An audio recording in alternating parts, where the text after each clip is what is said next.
Good evening and welcome to Feature. On Feature tonight, our guest is Richard Linklater. He's the director of a new film, Slacker, that opens this Friday at the Angelica in New York City. Richard, why don't you tell us a little about the movie? Well, the film takes place in a 24-hour period in Austin. The location in Austin is kind of the West Campus neighborhood, which is right by the University of Texas, which is a really huge university. It has about 50,000 students. And it doesn't have a typical narrative. It's like goes from one story to the next. It's really like 40 different stories that are all interconnected. It kind of works like a chain letter going from one to the next. And has about 100 characters, and they're all pretty much just hanging out. It doesn't have a lot of action. It's mostly dialogue. But you meet some pretty interesting characters along the way. Where did you get the idea for it? Oh, the idea? I guess I first thought of the movie, or the structure of the movie, that story-to-story aspect, maybe 7 years ago.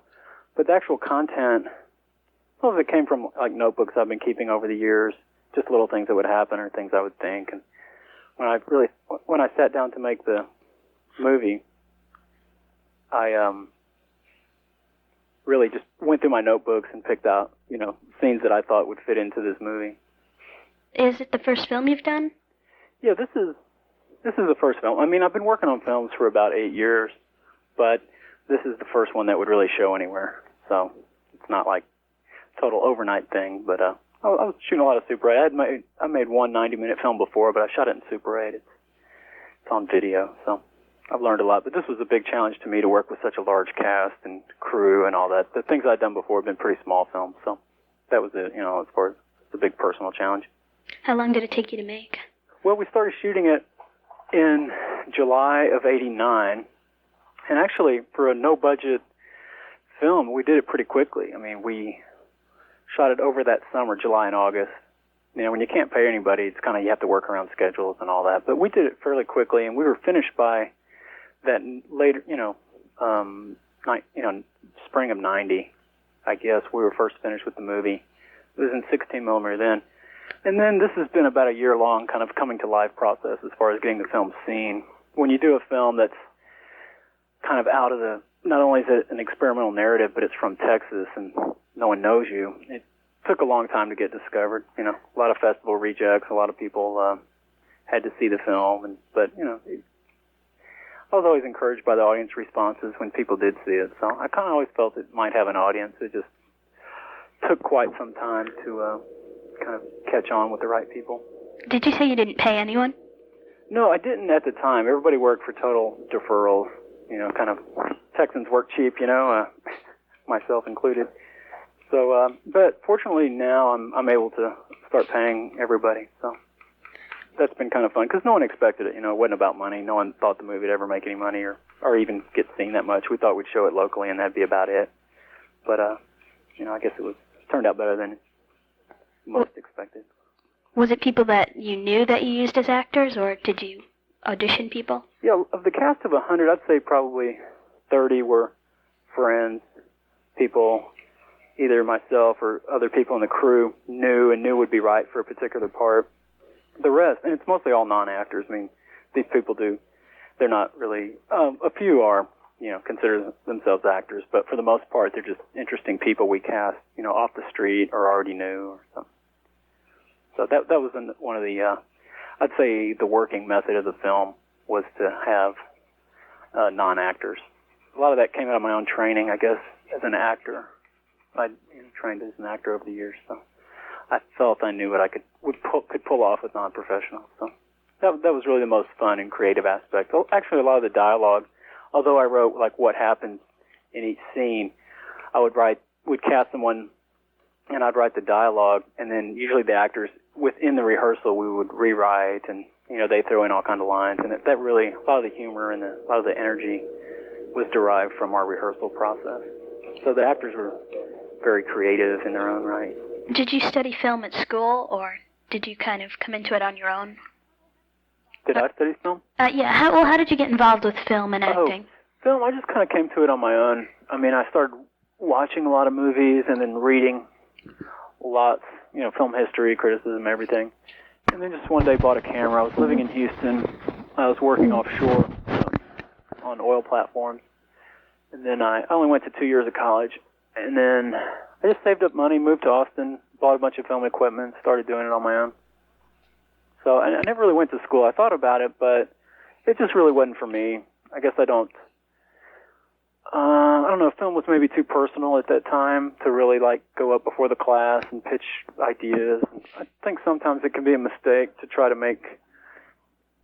to do your first films in such a big way around so many people. I mean, for me, it was such a personal thing. I guess I just didn't want to I wasn't open for the criticism or the other people's influence or ideas. I just kind of want to do my own thing. So, it was several years of experimenting and playing around with it. I was very serious about it, but still I was doing it pretty much alone. So, that was my own school. I think, the technical aspects of filmmaking aren't that difficult. You can, if you're technically adept, you can kind of pick it up on your own.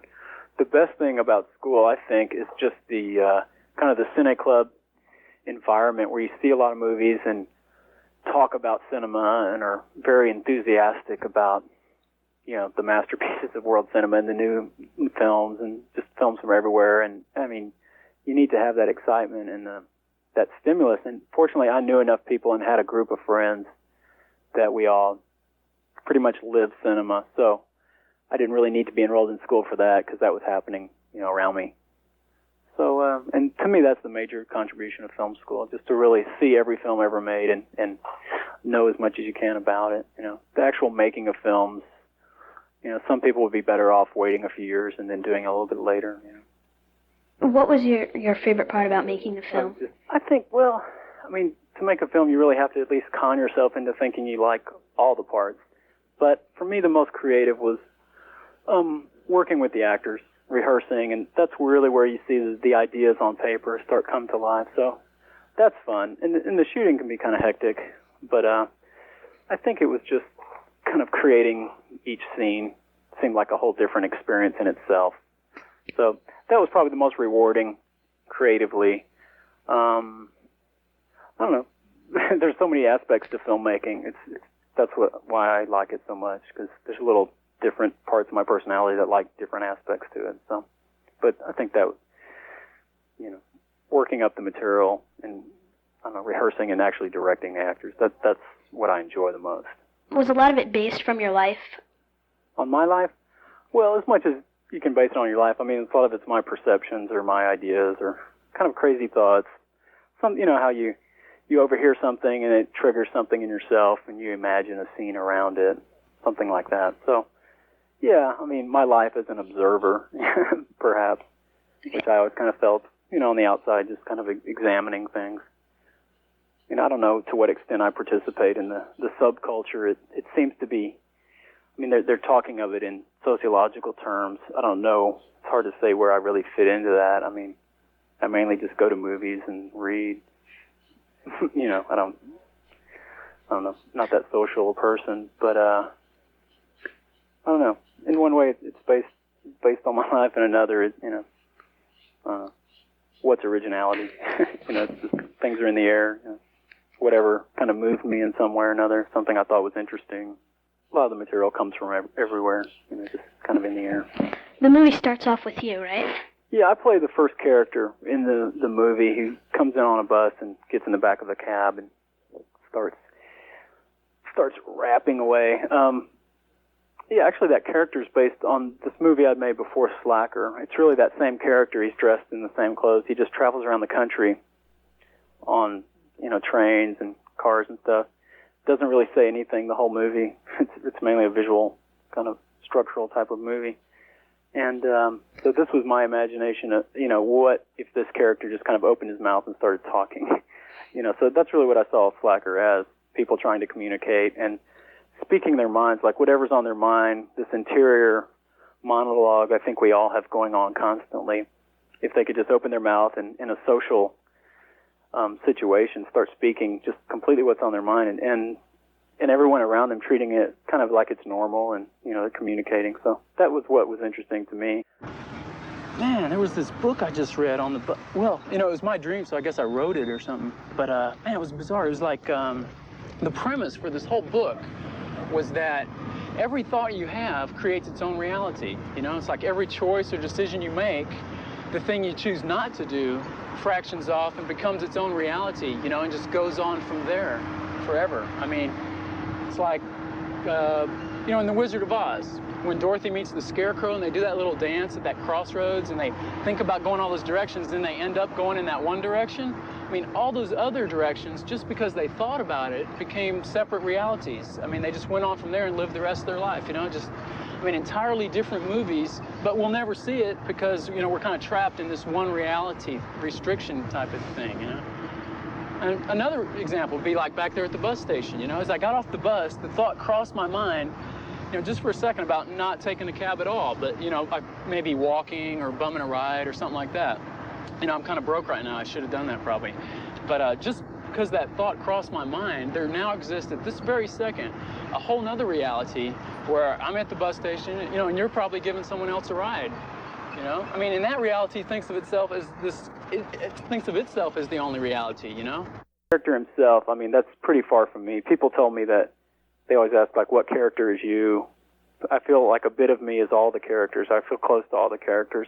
But actually, the character I play is as far away from any character as anyone in the movie. I mean, that's really not me. I would never do anything like that. But I guess as director and, you know, I had to set an example for everyone that, okay, I'll open my mouth and make a fool out of myself. So now it's everyone else's turn.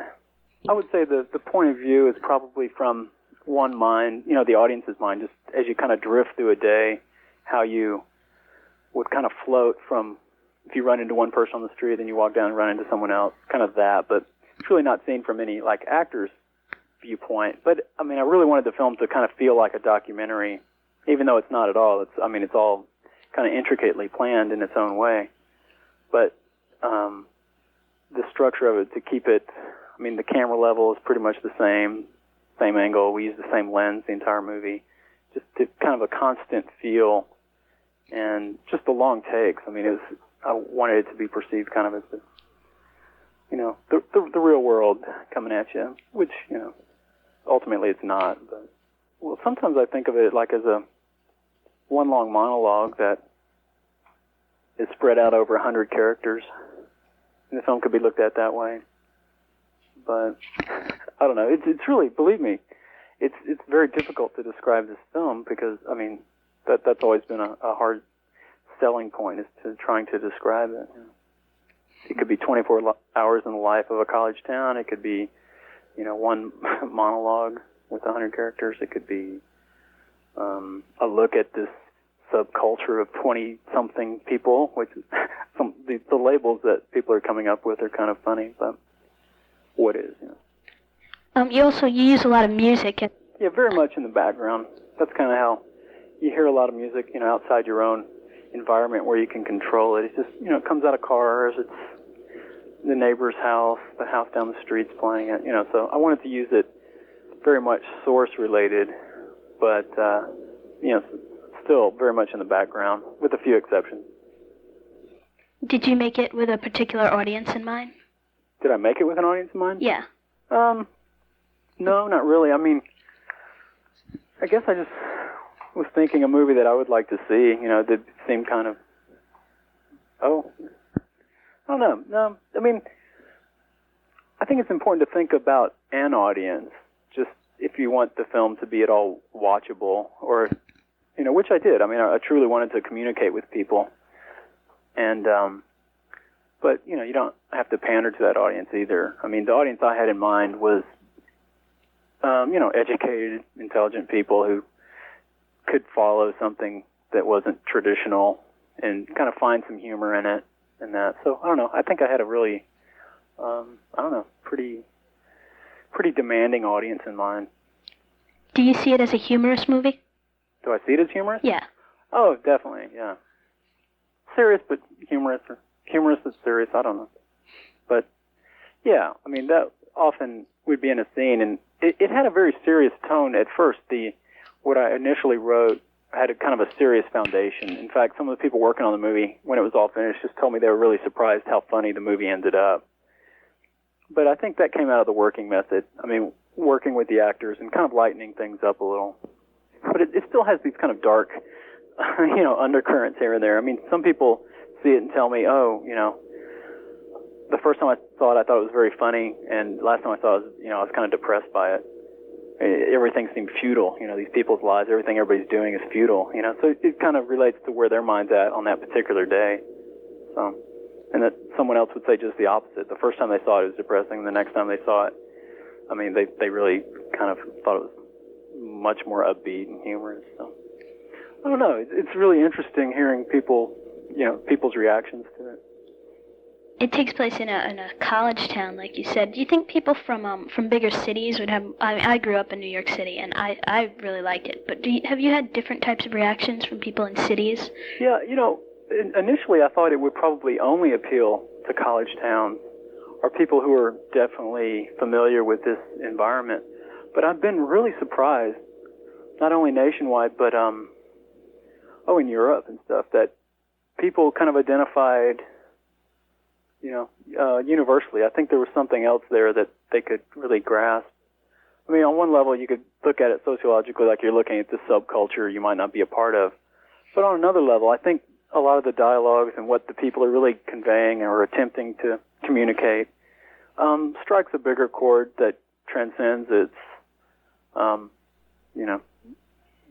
subculture or whatever, environment it seems limited to on one level, I think, is possibly transcended. What sort of response have you gotten from critics? I'd say very well, overall. I mean, you always get a little nervous about that, like, God, are they even going to understand? A lot of them are kind of older, and,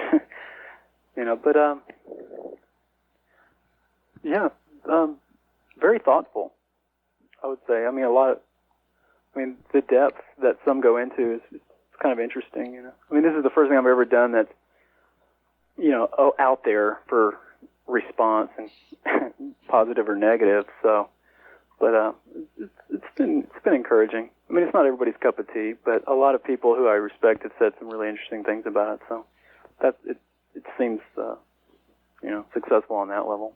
I mean, some people just don't get it at all, or some people, maybe I'm a lot of people talk about just strictly it's, I don't know, from a sociological standpoint. I know I keep saying that, but I don't know. I think that's what initially pulls you in, and you think the subject of it is. But on another level, I think of the film more in just cinematic terms. For me, it was all about cinema in a certain way, the narrative and the properties of cinema. In a certain way, I just really, the formal aspects of the film don't seem to be talked about much. Maybe they will someday, but it's kind of funny. I mean, I spent years and years thinking and working on that part, and the actual content came out rather quickly. So, but that's what's being communicated to people. Are they calling it kind of an underground thing? Yeah, it seems like a total underground movie. I mean, you would think so. Its sentiments, a lot of its politics seem really, whatever you want to call it, anti-establishment, or certainly against the grain, or these eccentric characters. And I think it's only underground in the sense that it's characters who usually aren't seen in movies doing things that's not either action or heroic or dramatic. It kind of is, it doesn't fall into any easy genre. So I think that it's easy to call underground in that way. But, I mean, my whole attitude toward that is it shouldn't be underground. I mean, people don't mind watching something that isn't all those things. I mean, people are intelligent enough to, look at something and process it and get something out of it. They don't need to be force-fed all these typical genre-related requirements. So I think some people see it refreshing on that level. I don't know. I mean, I guess I don't mind the underground. It was certainly made underground, but, how underground it stays is kind of, I guess, remains to be seen. But I don't think it will never be mainstream. I'm sure of that. Say, pal, did I overhear you say you got a friend that's missing? Well, I doubt he's missing. He's just not around. Oh, yeah, well, I've been reading in the World Weekly News, just a little while ago. There was a guy out here on the street. He's found wandering around, didn't know who he was, didn't know where he came from, anything like that. Oh, he's perfectly healthy, but he's complete amnesiac, A lot of people like that found just wandering around lately. No history, no nothing. It's weird, huh? You know about the suppressed transmission, of course. No? Ah, well. This is the 20th anniversary of the moonwalk, you know, and way back there when they given us that one giant step for mankind bit. Oh, yeah. Another astronaut's in the background yelling his fool head off, saying, "Oh, my God, what's that over in the crater? What the hell is that?" Well, NASA cuts him off just like that. But those of us with the right kind of radios, you know what I mean? Yeah, we got enough of it. The gist of it, there's a giant spacecraft over in the other crater. Looking at them. That's right. Oh, it all begins to leak out then that the space program is just one giant big cover-up. You know, it's a covert operation between the United States government and the Soviet Union. It's been going on for over 30 years. We've been on the moon since the 50s. That scene we called the UFO Walk. I always thought it'd be interesting. I don't know, at least in Austin, we have a lot of coffee shops where people sit around and talk a lot, and there's always, I mean, conspiracies are abounding, you know. Someone talks about something, and there's someone at another table who looks over and goes, "Well, you know why, don't you?" Or, "The reason that's because," you know. So, and, you know, it's just this open dialogue. So I really wanted to capture that on film. So I went to a friend of mine who, he's probably, I don't know, he's done lots of studies in just paranoia. He has all the, just, you know, he knows it all, and it has kind of a humorous feel to it. So I wanted him to play the part, but of course he refused to be photographed. So I had to cast someone. The guy looked the part. The guy who ends up playing him, he's has a beard. He looks like an old beatnik, you know. And thought he was perfect. And he came in for his video interview. You know, it wasn't a typical audition. It's come in, sit down, start talking. I immediately looked at him and thought, oh, you know, I knew what part. I kind of visually what I was thinking he looked the part of. And sure enough, you know, he had some sightings and was very much in touch with everything. So he ended up working out fine.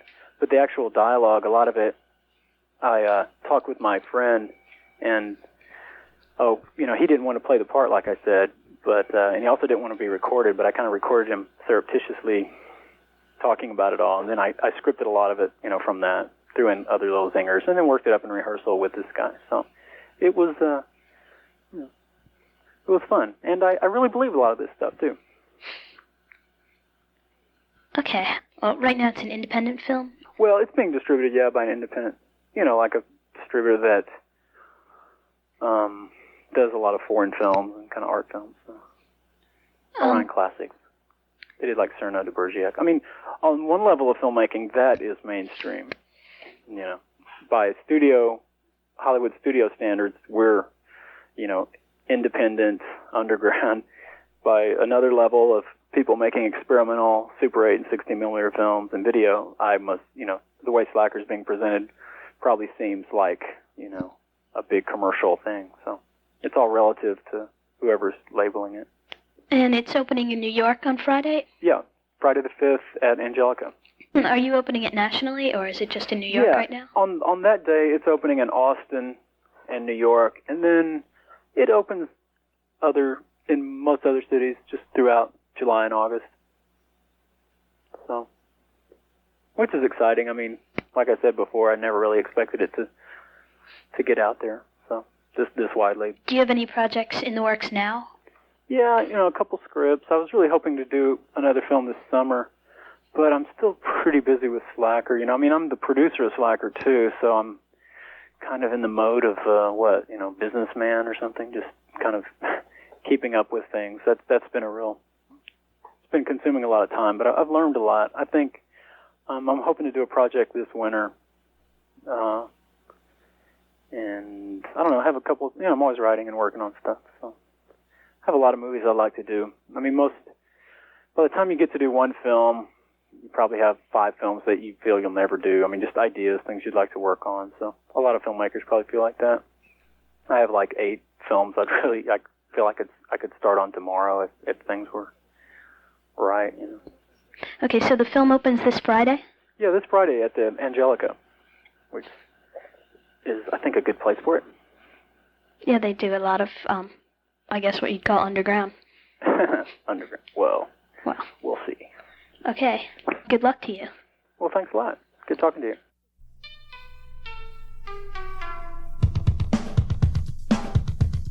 That's all for tonight's feature. If you have a question or comment about tonight's program, or about feature in general, you can call us at 212-998-1660, or write to us at Feature, care of WNYU, 721 Broadway, 11th floor, New York, New York, 10003. I'm Corey Gerstel. Feature can be heard every Monday night from 7:30 to 8 o'clock on WNYU 89.1 FM.